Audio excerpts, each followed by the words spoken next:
আজকে আমি চ্যাট জিপিটির কাছে এমন সব প্রশ্ন করব যার উত্তর চ্যাট জিপিটির কাছেও নেই।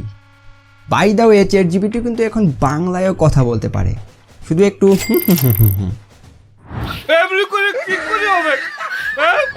হ্যালো চ্যাট জিপিটি, কেমন আছো? আমি ভালো আছি, ধন্যবাদ। আপনি কেমন আছেন? আচ্ছা, আমি কি তোমাকে কাকিমা বলে ডাকতে পারি? হে কাকিমা ভাই, আমার বয়স এত বেশি হয়নি। ভাই তবে তোমার যখনই ইচ্ছে হয়েছে আমাকে কাকিমা ডাকতে পারো। তবে আমার ব্যবহারে কিছু পরিবর্তন আসতে পারে।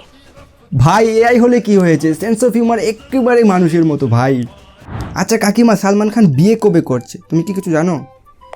দেখ, আমি কারো ব্যক্তিগত বিষয় নিয়ে নাক গলাই না, এটা আমার পছন্দ না। আর আমার তত্ত্ব ভাণ্ডারে এরকম কোনো তত্ত্ব নেই। অন্য কোনো প্রশ্ন থাকলে করতে পারিস। আচ্ছা, তুমি আমার সাথে এরকম বিহেভ করছো কেন, তুই করে? তুই না আমাকে কাকিমা ডাকলি, ও ভাই, তাই কাকিমার মতো ব্যবহার করছি। ভাই এর মানুষ থেকেও ডেঞ্জারাস ভাই।